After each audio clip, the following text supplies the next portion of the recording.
Welcome to our comprehensive lecture on the natural vegetation of India. Today, we're going to explore the incredible diversity of plant life across the subcontinent, starting with the factors that shape it and diving deep into the tropical forest ecosystems. Climate, soil, and topography are the major factors that influence natural vegetation. Let's look at rainfall first. The amount of annual rainfall has a significant bearing on the type of vegetation. As you can see, areas receiving 200 centimeters or more support evergreen rainforests, while regions with less than 25 centimeters are arid deserts. While rainfall is crucial, temperature is the primary factor in the Himalayas and other hilly regions above 900 meters. As temperature falls with altitude, the vegetation changes from tropical to alpine. Additionally, soil types determine areas like mangrove forests, and topography influences minor vegetation types like alpine flora. To make sense of this diversity, we use a classification system first enunciated by H.G. Champion in 1935 and later refined with S.K. Seth in 1968. Unlike earlier systems based solely on climate or soil, their system treats a forest type as a distinct ecosystem, dividing India's forests into 5 major climate-based groups. These 5 major groups are moist tropical forests, dry tropical forests, montane subtropical forests, montane temperate forests, and alpine forests. These are further subdivided into 16 specific groups based on precipitation and temperature ranges. According to the India State of Forest Report 2021, tropical dry deciduous forests cover the largest area in India at over 39% and hold the highest carbon stock. This is followed by tropical moist deciduous forests at about 18.5%. When we look at biodiversity, the maximum tree diversity is found in the wet evergreen and semi-evergreen forests of the Western Ghats and northeastern states. Interestingly, when considering trees, shrubs, and herbs together, Arunachal Pradesh boasts the maximum overall species richness in the country. Let's dive into our first major category, moist tropical forests. We begin with the tropical wet evergreen forests, or rainforests. These thrive in extreme moisture, requiring annual rainfall exceeding 250 centimeters, warm temperatures around 25 to 27 degrees Celsius, and a very short dry season. Because of the constant high heat and humidity, the trees here do not need to shed their leaves all at once, hence the name evergreen. The vegetation is largely mesophytic, meaning the plants are adapted to moderate, balanced moisture conditions, unlike waterlogged hydrophytes or desert-dwelling xerophytes. These forests are incredibly tall, with trees reaching up to 60 meters. They form a thick, multi-layered canopy that blocks most sunlight from reaching the forest floor. Because of this, there is very little ground undergrowth. Instead, you will find shade-loving bamboos, ferns, and climbers reaching upward. You can find these lush forests on the western slopes of the Western Ghats, the Purvanchal Hills in the northeast, and the Andaman and Nicobar Islands. They produce fine-grained, durable hardwood like mahogany and white cedar, though the dense jungle makes commercial exploitation quite difficult. This environment was perfectly described in a 2021 UPSC question. It noted a biome where leaf litter decomposes rapidly due to high heat and moisture, leaving a bare soil surface, and where climbers and epiphytes dominate. The correct answer, of course, is the tropical rainforest. Another UPSC question from 2015 asked which states contain these forests. Knowing that they require heavy rainfall and warm temperatures, we can eliminate the mountainous, cooler Himachal Pradesh. Thus, they are found in the northeastern states of Arunachal Pradesh and Mizoram. Moving to slightly drier areas, we find the tropical semi-evergreen forests. These act as a transition zone between the wet evergreens and the deciduous forests. They receive slightly less rainfall, between 200 and 250 centimeters, and experience a longer dry season. Visually, semi-evergreen forests are less dense. They are also more gregarious, meaning trees of the same species tend to grow together in pure stands. This makes their valuable hardwood timber much easier for the forestry industry to exploit compared to the tangled wet evergreen forests. Next are the tropical moist deciduous forests. Here, rainfall drops to between 100 and 200 centimeters. Because the spring and summer months are dry, these trees shed their leaves to conserve moisture, giving the forest a bare appearance during extreme summers before the monsoon arrives. These forests occupy a massive portion of India, though large tracts have historically been cleared for agriculture. They form a belt around the Western Ghats, run along the foothills of the Himalayas in the Shawalik Range, and cover large parts of central and eastern India, including the Chotanagpur Plateau. Economically, these are some of the most important forests in India. They provide highly valuable timber, most notably teak and sal. Because these species grow gregariously in large, pure stands, commercial logging and forest management are highly efficient here. The importance of teak was highlighted in this 2015 UPSC question. Teak thrives in warm, humid climates that have distinct wet and dry seasons. Therefore, it is the dominant and most famous tree species of the tropical moist deciduous forest. The final category in our moist tropical group is the littoral and swamp forests. These are unique because they can survive in both fresh and brackish water. You will find them along coastlines, sheltered estuaries, and especially in the major river deltas on the east coast, forming dense mangrove ecosystems. The crown jewel of India's swamp forests is the Sundarbans in the Ganga Delta. It is the densest mangrove forest in the world, named after the predominant sundri tree. The wood from these forests is incredibly hard and water-resistant, making it perfect for boat-making and coastal construction.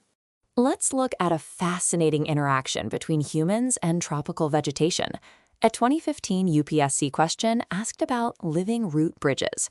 The Khasi and Jayantia people of Meghalaya ingeniously trained the aerial roots of the Indian rubber tree across streams to create these living, growing structures. To wrap up the moist tropical section, consider this 1997 question matching trees to regions. As we just learned, the Sundari tree is the dominant species in the Sundarbans mangrove forests, which are located in West Bengal, making option D the correct match. Now we transition to our second major group, the tropical forests. We start with a geographic anomaly, the tropical dry evergreen forests. Found almost exclusively along the Tamil Nadu coast, they receive about 100 centimeters of rain primarily from the winter northeast monsoon, supporting short-statured evergreen trees like neem and tamarind. Much of the original dry evergreen forest has been cleared for agriculture or replaced by casuarina plantations. Casuarina trees are fast-growing, nitrogen-fixing plants that look a bit like pine trees. They are incredibly useful for stabilizing coastal sand dunes, reclaiming wastelands, and acting as windbreaks against cyclones. Next is the tropical dry deciduous forest. This is a transitional biome sitting between the wetter moist deciduous forests and the arid thorn forests.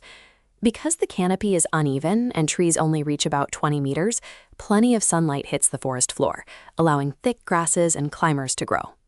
These forests cover a massive, irregular strip running all the way from the Himalayan foothills down to Kanyakumari. They host valuable species like teak and red sanders. Unfortunately, because the land is relatively accessible and flat, these forests face severe threats from agricultural clearing, overgrazing, and forest fires. A recent 2023 UPSC question tested knowledge of deciduous species. It listed jackfruit, mawa, and teak. While mawa and teak are classic deciduous trees that shed their leaves in the dry season, jackfruit is actually an evergreen species. Therefore, only 2 of the listed trees are deciduous. The driest of the tropical forests are the tropical thorn forests. Found in areas with less than 75 centimeters of rain and low humidity, the vegetation here has adapted to harsh conditions. Trees are short, widely scattered, and heavily armed with thorns, with acacias and euphorbias dominating the landscape. You will find thorn forests in the arid northwest, across Rajasthan, Punjab, Haryana, and Gujarat, eventually turning into pure desert in the Thar. They also cover the massive rain shadow region on the leeward side of the Western Ghats, spanning across Maharashtra, Karnataka, Telangana, and Andhra Pradesh. This 2021 question explored dry forest species like moringa and tamarind. It is important to note that moringa is actually a deciduous tree, not evergreen, and tamarind originated in Africa, not South Asia. However, they are vital minor forest produce, heavily exported by India, and their seeds can indeed produce biodiesel. Finally, this 2002 question perfectly describes the thorn forest adaptation: stunted trees with long roots to reach deep groundwater and sharp thorns to deter animals. Among the choices, the semi-arid Rayalaseema region of western Andhra Pradesh is the exact location where these resilient forests thrive. Next, we will elevate our perspective and look at the montane subtropical and temperate forests found in India's higher altitudes. Let us look at how bamboo actually grows. The visible part, the culm, sprouts from a dense underground root system called a rhizome. There are two main types of rhizomes. Monopodial rhizomes grow horizontally like runners, sending up new culms along the way. Because they spread out, they are non-clump forming and can even become invasive, typically in temperate regions. On the other hand, sympodial rhizomes are short and thick. The culms grow very close together, forming a compact clump that expands evenly. These clump-forming species are native to tropical regions and are generally not invasive. Bamboo distribution is quite uneven because it relies heavily on specific climatic factors, altitude, and soil conditions. Globally, it thrives in East and Southeast Asia, particularly between the 15 and 25-degree north latitudes. In India, bamboo is incredibly versatile, growing naturally almost everywhere except in the cold Kashmir region. If we look at the numbers, the northeastern states and West Bengal are the true bamboo hubs, accounting for more than 50% of India's total bamboo resources. You will also find significant tracts in the tropical moist deciduous forests of central and southern India. It is no surprise that bamboo is often called green gold or poor man's timber. It is an absolute cornerstone of the subsistence economy, especially for tribal communities. Its uses range from cradle to coffin. Young bamboo shoots are harvested as a nutritious vegetable, while the raw leaves provide excellent fodder for cattle. Because of its incredible tensile strength, large stems are used for housing planks, rafts, and even heavy-duty construction scaffolding. Beyond human utility, bamboo is an environmental champion, playing a massive role in carbon sequestration and helping soils retain vital moisture. Shifting our focus to the human element, the 2011 census identified that out of India's 650,000 villages, nearly 170,000 are located right on the edges of forest areas. We call these forest fringe villages. The populations here rely heavily on the forest for daily survival, gathering fuelwood, fodder, small timber, bamboo, and non-timber forest products. Interestingly, the level of dependence varies significantly by state. For instance, Maharashtra leads in fuel reliance, while Madhya Pradesh shows the highest dependence for fodder, bamboo, and small timber. Despite having the world's largest area under bamboo cultivation at 15 million hectares and the second highest species diversity, India's share in the global bamboo market has historically lagged behind China. To fix this, a major policy shift occurred in 2017. The Indian Forest Act of 1927 was amended to officially remove bamboo from the legal category of trees. This was a massive game changer. It meant that farmers could now grow, harvest, and transport bamboo outside of forest areas without needing complex felling and transit permissions, opening the door for a booming rural enterprise. To capitalize on this deregulation, the National Bamboo Mission was restructured and relaunched in 2018. The mission adopted a regionally differentiated strategy, focusing heavily on states with a natural commercial advantage, like the Northeast and Central Indian states. Instead of just relying on forests, the mission promotes planting bamboo on farmers' fields, community lands, and along irrigation canals. Crucially, it funds primary processing centers right next to these plantations to cut down transportation costs, while also utilizing sector skill councils to upgrade the techniques of traditional artisans. Another highly innovative initiative is Project BOLD, which stands for Bamboo Oasis on Lands in Drought. Launched by the Khadi and Village Industries Commission, this project specifically targets arid and semi-arid regions. The idea is to plant bamboo to create green patches in dry zones. Bamboo grows incredibly fast and vines the soil, making it a perfect scientific tool to combat desertification. At the same time, these green patches provide a sustainable source of raw material for local rural industries, perfectly blending ecological restoration with economic upliftment. Let us review a related botanical discovery that appeared in the 2016 UPSC prelims. The question asked about a newly discovered distinct species of banana plant that grows up to 11 meters tall and features orange-colored fruit pulp. The correct answer is the Andaman Islands. Scientists from the Botanical Survey of India discovered this remarkable species, naming it Musa indandamanensis. To put its size into perspective, at 11 meters, it is roughly 3 times the height of a typical banana plant, and its vibrant orange pulp is noted for being exceptionally sweet.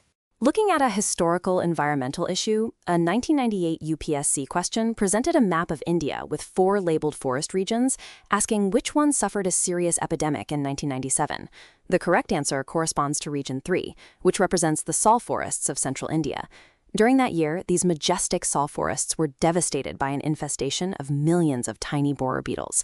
These hungry insects drilled deep into the wood of hundreds of thousands of trees, leaving vast tracts of the forest completely ruined and disrupting the local ecosystem. To wrap up our discussion, remember that bamboo is an ecological and economic powerhouse. Its growth pattern, dictated by monopodial or sympodial rhizomes, determines its spread. India leads the world in bamboo cultivation area, with the Northeast being the primary hub. The pivotal 2017 amendment to the Indian Forest Act deregulated non-forest bamboo, paving the way for initiatives like the National Bamboo Mission and Project Bold to thrive. Ultimately, these resources remain the lifeblood for millions living in India's forest fringe villages.